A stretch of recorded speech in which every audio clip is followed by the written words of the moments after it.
Halo, selamat malam teman-teman dan juga Miss Emil.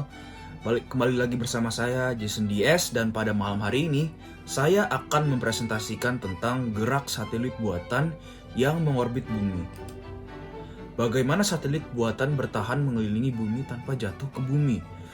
Pernahkah kita bertanya, mengapa satelit buatan itu mampu bertahan di ruang angkasa tanpa jatuh ke bumi? Tahukah kamu bagaimana mungkin hal tersebut terjadi? Disinilah penjelasan ilmiah tentang fisika berlaku. Lalu, bagaimana satelit buatan selama ini dapat tetap di atas mengelilingi bumi tanpa terjatuh? Jawabannya, karena beberapa faktor, mulai dari ketinggian, gaya, hingga komponen dari satelit itu sendiri. Gaya gravitasi mampu menarik benda seperti satelit buatan jatuh ke bumi. Namun, ilmuwan dapat membuat satelit tersebut dapat bertahan di atas dengan menyeimbangkan gaya tarik, menarik, dan gaya sentrifugal, serta dengan kecepatan orbit satelit yang sangat cepat. Agar satelit buatan dapat tetap pada lintasannya, maka satelit tersebut harus memiliki gaya-gaya seperti yang dimiliki bulan. Perbedaannya adalah gaya tarik bumi yang menarik satelit buatan lebih besar daripada yang menarik bulan, karena letak satelit itu lebih dekat dengan bumi daripada ke bulan. Untuk mendapatkan keseimbangan antara gaya tarik bumi dan gaya gerak menjauh itu, satelit buatan harus bergerak lebih cepat daripada bulan. Jika satelit bergerak terlalu lambat, maka satelit itu akan jatuh kembali ke bumi. Sebaliknya, jika terlalu cepat, maka satelit ini akan terlepas dari gaya tarik bumi. You may not realize it, but there are 8,300 artificial satellites orbiting Earth right now, with 3,000 of these currently not operational. So how do these stay up orbiting Earth when we know things should fall down due to gravity? If you want to escape Earth's gravity, you have to fly at just over 40,000 kilometers per hour. The point of a satellite, though, isn't to escape gravity, it's to orbit Earth, which means that you want to have just the right orbital velocity to balance gravity. If a satellite was to begin to slow down, it would slowly begin to curve towards Earth until eventually colliding with Earth. This is why you need to have everything balanced, otherwise you'll end up colliding with Earth or going too fast and will just fly away. The International Space Station is an artificial satellite which you can see above you when it flies past, due to it being in a low orbit. The International Space Station travels at 27,000 km per hour, which means it can orbit Earth every 93 minutes. Your average GPS satellite, which you use when you try to find your location on your phone, travels at 14,000 km per hour, which is slower than the International Space Station due to it travelling at a higher altitude. If you were to look up, there are at least 4 GPS satellites somewhere above you, and there's up to 12 above you at one time. The higher the altitude of a satellite, the slower it can travel to orbit Earth. This is due to there being less gravity attracting you to Earth the further away you get from Earth. That's why the Moon, which is our only natural satellite, travels much slower than the International Space Station. Perhitungan yang pertama, seperti yang dijelaskan pada video sebelum ini, keseimbangan antara kedua gaya itu dapat dicapai jika kecepatan satelit itu sekitar 27.000 km per jam. Seperti pada satelit internasional ISS atau satelit GPS yang memiliki kecepatan sekitar 16.000 km per jam. Dengan perbedaan jarak keduanya. Pada kecepatan itu, satelit akan tetap beredar mengelilingi bumi sesuai persamaan berikut ini. V satelit sama dengan G kecil dikali M besar dibagi R besar dengan V adalah kecepatan satelit mengelilingi bumi. G kecil adalah medan gravitasi bumi senilai G sama dengan G besar dikali M besar dibagi M kecil dibagi R besar dikali 2. M besar adalah massa bumi dan R besar adalah radius bumi. Untuk perhitungan yang kedua, jika gaya tarik menarik sama dengan gaya sentrifugal, F12 sama dengan Fgs, maka satelit mampu bertahan di angkasa tanpa harus terjatuh ke bumi akibat tarikan bumi yang lebih kuat. Sesuai dengan persamaan berikut, F12 sama dengan K dikali M1 dikali M2 dibagi R besar ditambah H dikali 2, di mana F12 itu adalah gaya tarik-menarik antara bumi dan satelit. K adalah konstanta Gauss atau 0,01720209895. M1 adalah massa bumi, M2 adalah massa satelit, R besar adalah radius bumi, dan H adalah ketinggian satelit di atas permukaan bumi. Perhitungan ketiga, supaya satelit dapat berputar terus pada orbitnya tanpa jatuh ke bumi, maka harus ada satu gaya lain yang bekerja pada satelit, sehingga terjadi keseimbangan antara gaya tarik-menarik F12 yang disebut sebagai gaya sentrifugal, yang besarnya adalah FGS sama dengan M2 dikali V2 dibagi R tambah H. FGS adalah gaya sentrifugal atau gaya yang mengarah keluar lintasan orbit. M2 adalah massa satelit, V2 adalah kecepatan satelit, R adalah radius bumi, H adalah ketinggian satelit dari permukaan bumi. Orbit satelit. Bagaimana dengan ketinggian satelit yang semestinya dapat bertahan lama di angkasa? Ketinggian orbit yang tepat sering disebut berada pada area yang disebut orbit geostasioner. Orbit geostasioner adalah orbit geosinkron yang berada tepat di atas ekuator bumi atau 0 derajat lintang dengan eksentrisitas orbital sama dengan 0 dari permukaan bumi.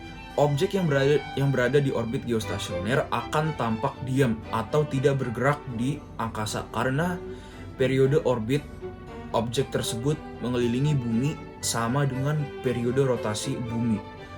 Orbit ini sangat diminati oleh operator-operator satelit buatan atau termasuk satelit komunikasi dan televisi karena letaknya konstan pada lintang 0 derajat. Lokasi satelit hanya dibedakan oleh letaknya di bujur bumi. Selain orbit geostasioner tadi, masih ada dua orbit lain yang berada di ketinggian 200 hingga 1200 km yang disebut dengan orbit rendah atau LEO, Low Earth Orbit, dan MEO, Middle Earth Orbit.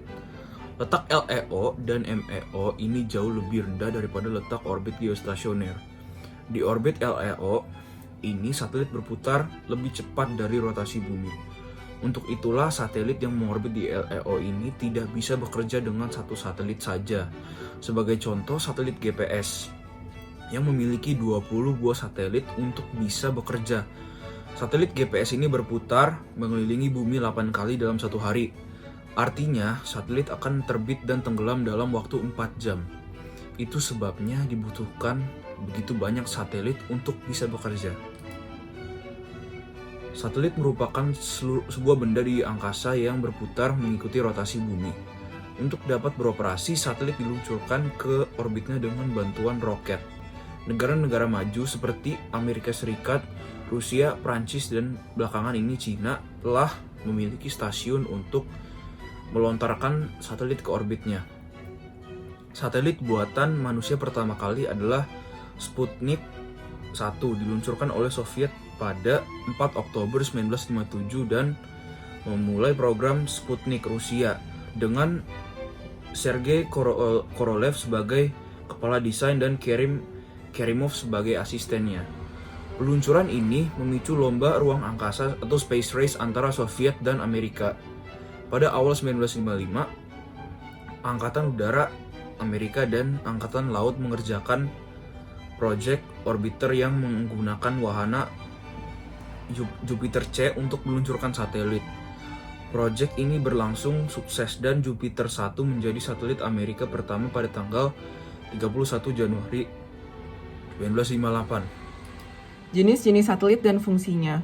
Yang pertama ada satelit astronomi, yaitu merupakan satelit yang digunakan untuk mengamati planet, galaksi, dan objek angkasa lainnya yang jauh.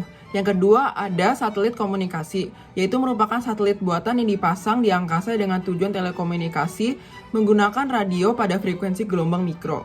Kebanyakan satelit komunikasi menggunakan orbit geosinkron, orbit geostasioner, meskipun beberapa tipe terbaru menggunakan satelit pengorbit bumi terendah. Yang terakhir ada satelit pengamat bumi, yaitu merupakan satelit yang dirancang khusus untuk mengamati bumi dari orbit, seperti satelit reconnaissance, tetapi ditujukan untuk penggunaan non-militer seperti pengamatan lingkungan, meteorologi, pembuatan peta, dan lain-lain. Dan juga ada satelit navigasi, yaitu merupakan satelit yang menggunakan sinyal radio yang disalurkan ke penerima di permukaan tanah untuk menentukan lokasi sebuah titik di permukaan bumi. Salah satu satelit navigasi yang sangat populer adalah GPS milik Amerika Serikat. Selain itu ada GLONASS milik Rusia. Bila pandangan antara satelit dan penerima di tanah tidak ada gangguan, maka dengan sebuah alat penerima sinyal satelit, yaitu penerima GPS, bisa diperoleh data posisi di suatu tempat dengan ketelitian beberapa meter dalam waktu nyata. Yang kedua ada satelit mata-mata, yaitu merupakan satelit pengamat bumi atau satelit komunikasi yang digunakan untuk tujuan militer atau mata-mata. Dan terakhir ada satelit tenaga surya, yaitu merupakan satelit yang diusulkan dibuat di orbit bumi tinggi yang menggunakan transmisi tenaga gelombang mikro untuk menyorotkan tenaga surya kepada antena sangat besar di bumi yang dapat digunakan untuk menggantikan sumber tenaga konvensional. Jenis-jenis satelit. Stasiun angkasa merupakan alat ciptaan manusia yang dirancang sebagai tempat tinggal manusia di luar angkasa. Stasiun ini dirancang untuk hidup jangka menengah di orbit untuk periode mingguan, bulanan, atau bahkan tahunan. Satelit cuaca merupakan satelit yang digunakan untuk mengamati cuaca dan iklim bumi. Satelit miniatur merupakan satelit ringan dan kecil yang diklasifikasikan menjadi satelit mini, yaitu 500 hingga 200 kg, satelit mikro yang kurang dari 200 kg, dan satelit nano yang kurang dari 10 kg. Observasi. Satelit pengamat bumi dirancang khusus untuk mengamati bumi dari orbit yang digunakan untuk pengawasan lingkungan, meteorologi, pembuatan peta, dan lain-lain. Dapat digunakan sebagai pengintai militer, pemetaan medan, fotografi astronomi, inspeksi internasional, pengamatan awan, dan fotografi bumi. Pengamatan dapat dilakukan dengan berbagai cara, dengan menggunakan sensor yang beroperasi dalam spektrum elektromagnetik. Dengan adanya fotografi, maka adanya kemampuan untuk merekam dalam jumlah besar bentuk permanen dari informasi rinci. Lalu dengan adanya perkembangan radar pengintai, intersepsi elektronik, dan pengintaian inframerah.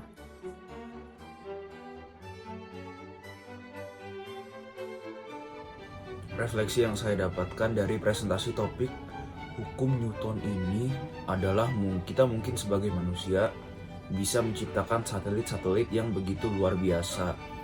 Satelit-satelit tersebut dapat memantau bumi, mengetahui kehidupan di luar angkasa, mengetahui benda-benda berbahaya di luar angkasa, memantau pergerakan planet, dan lain-lain. Meskipun kita sudah menciptakan itu semua, tidak ada ciptaan yang sempurna, dan apapun yang kita buat pasti tidak akan sebagus yang diciptakan oleh sang pencipta. Dalam Kisah Para Rasul 17 ayat 24-25 dikatakan bahwa Allah yang menjadikan bumi dan segala isinya. Ia yang adalah Tuhan di atas langit dan bumi, tidak diam dalam kuil-kuil buatan tangan manusia, seolah-olah ia kekurangan apa-apa, karena dialah yang memberikan hidup dan nafas dari segala sesuatu. Hal yang dapat kita lakukan sekarang adalah untuk mempelajari lebih dalam lagi materi yang sedang kita pelajari sekarang ini, mempelajari alam semesta dengan lebih rinci lagi dan mengaplikasikannya dalam kehidupan kita sehari-hari. Memang tidak ada orang yang sempurna, tetapi selama kita masih hidup, kita harus berusaha untuk memuliakan nama Tuhan di dunia yang serba canggih ini dengan segala satelit dan teknologi-teknologi lain yang dimilikinya. Terima kasih telah mendengarkan presentasi ini. Semoga bermanfaat. Tuhan memberkati.